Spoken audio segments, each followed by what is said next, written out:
इन 5 रियासतों में से 3 में मोदी की पार्टी बीजेपी ने जीत अपने नाम की है। चुनाव ममता बनर्जी हारी है, लेकिन रोब पाकिस्तानी रहे हैं।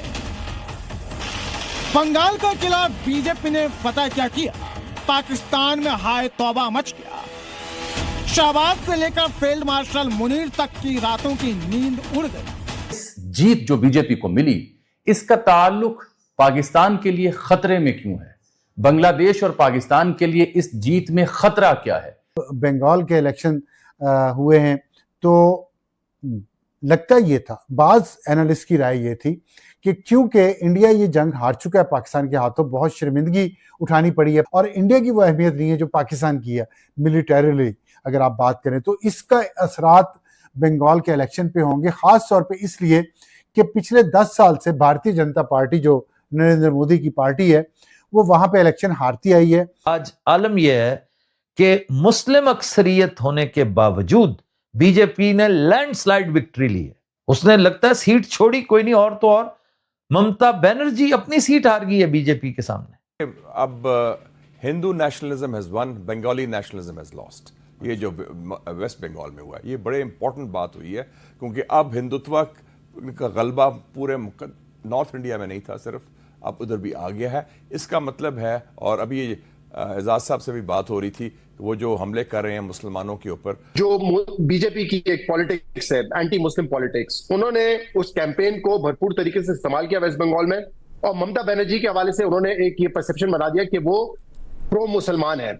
और मैं पढ़ रहा था कहीं पे कुछ इंटरव्यूज जो हुए थे, तो वहां जो ट्रेडिशनल वोटर्स भी थे टीएमसी के, वो भी यही बात कर रहे थे कि अब दीदी जो है, वहां पे ममता बनर्जी को दीदी कहा जाता है कि दीदी जो है ना वो मुसलमानों के सपोर्ट करती हैं। लेकिन इस बार 294 सीटें हैं वेस्ट बंगाल की जिस पे इलेक्शन हुए हैं, और उन 294 में से बीजेपी 208 सीटें जीत गई है। 2/3 मेजॉरिटी बीजेपी ने ली है नरेंद्र मोदी की पार्टी ने, और शिकस्त से फास्ट जिसे कहते हैं वो दी है। ये है ताजा तरीन सूरत हाल, और ये फतह बीजेपी की नहीं है, मोदी की नहीं है।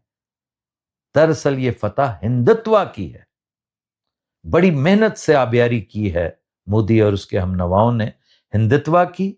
उसने पूरी कैंपेन में अपना एग्रेसिव स्टाइल भी अपनाया और पागलों की तरह अंधाधुंध पैसा लगाया।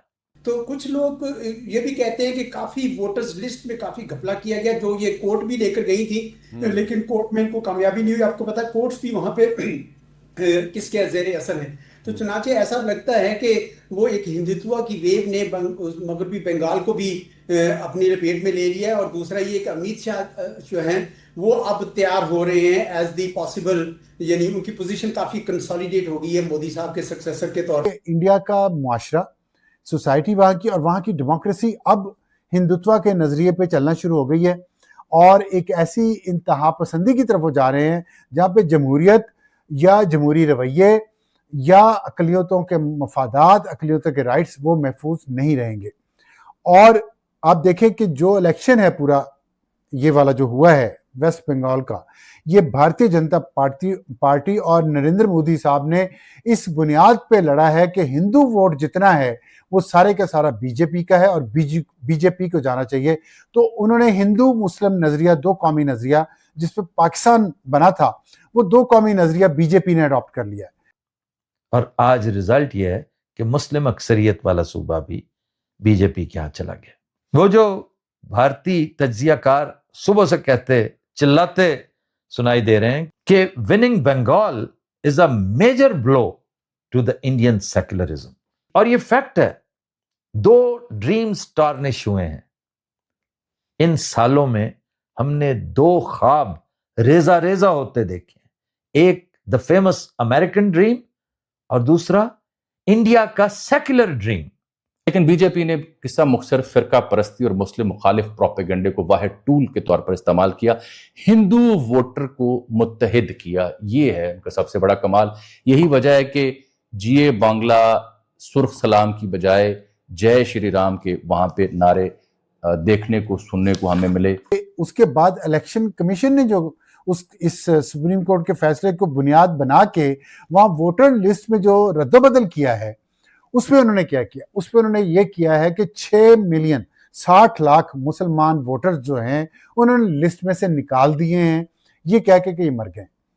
और उसके अलावा 30 लाख वोटर्स को उन्होंने पर्ची थमा दिया, इंतजार फरमाइए कि आपकी वेरिफिकेशन हो रही है, जब होगी तो आपको बता दिया जाएगा। तभी हकीकत यह है कि आप माने या ना माने, मैं मानूं या ना मानूं, मैं पसंद करूं या ना करूं, मोदी इस वक्त भारत का सबसे पॉपुलर लीडर है, और इतना पॉपुलर कि अगले पिछले सब लीडर्स का रिकॉर्ड टूट गया है।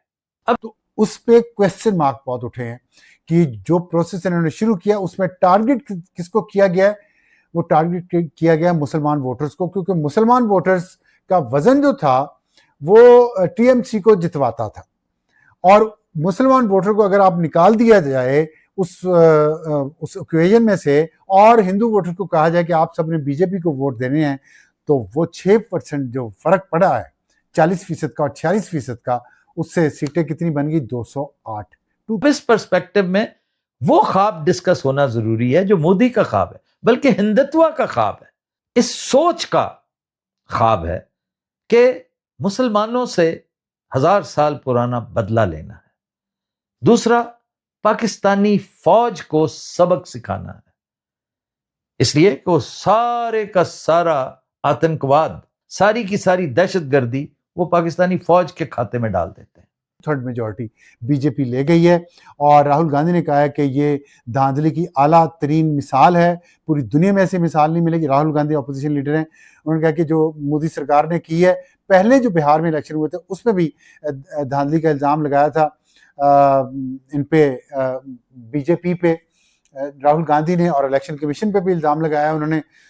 तो ये अब सूरत हाल है, लेकिन सिचुएशन ये है कि इस वक्त मुसलमान निशाने पे हैं, और भारतीय हुकूमत ने, बीजेपी ने फिर एक दफ़ा ये साबित कर दिया है कि वो हिंदुत्व के नज़रिए पे है, वो इंडिया को इंतहा पसंदी के रास्ते पे ले जा रही है। जमहूरी इक़्तिदार से उनका कोई लेना देना नहीं है, अक़लियतों के बुनियादी हकूक़ से उनका कोई लेना देना नहीं है। अगर उनको उनका जमहूरी हक भी छीनना पड़े और एक इंतहा पसंद सियासी जमात को जितवाना पड़े तो वो जितवाएंगे। और इंडिया के मुआशरे ने एक बड़ी ख़तरनाक चीज़ जो साबित की है वो ये है कि वहाँ सियासी मामलात अब मजहबी बुनियादों पर तय होंगे। इसके बावजूद कि इंडिया पाकिस्तान से जंग हारा, और इंडिया में बहुत सारी सियासी जमातों का और तजिया निगारों का ये ख्याल था कि मोदी और उनकी सियासी जमात को इसका नुकसान होगा पाकिस्तान से जंग हारने का, लेकिन इंतखाबी नताइज ये बता रहे हैं कि वो इस नुकसान को मानेंगे नहीं, और वो धांधली करेंगे, डट के करेंगे, मुसलमान वोटर्स को साइडलाइन करेंगे, और ये मिसाल उन्होंने कायम कर दी है, और हिंदू वोटर को एक प्लेटफॉर्म पर लेके आएंगे पाकिस्तान से शिकस्त खाने के बावजूद, ताकि वहाँ इंतहा पसंदों के हाथ में हुकूमत रहे। मुश्किल वक्त आने वाला है इस खित्ते पे भी। नमस्कार दोस्तों, स्वागत है आपका भारत नाउ में। दोस्तों, चुनाव के नतीजे भारत के अंदर आए हैं, बट परेशान पाकिस्तान है।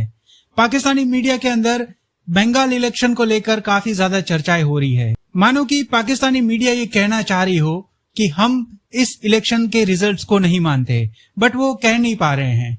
जिस तरह से पाकिस्तान के अंदर डिबेट्स हो रही है कि किस तरह से मोदी गवर्नमेंट ने और फासिस्ट हिंदुत्व ने माइनॉरिटीज को दबाने की कोशिश की है, लोकतंत्र की हत्या हुई है, इलेक्शन के अंदर धांधली हुई है, मतलब कई सारी बातें डिस्कस करी जा रही है।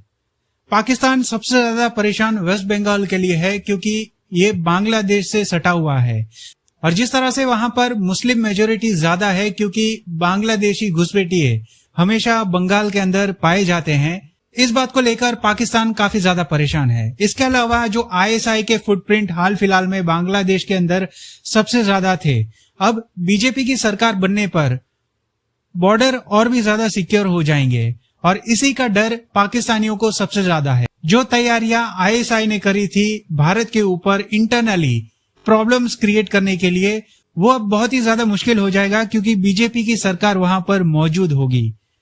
तो कई सारे पाकिस्तानी सपने भारत को तोड़ने के वो टूट चुके हैं। इसकी वजह से पाकिस्तानी जो है वो बहुत ही ज्यादा बिलबिला रहे हैं।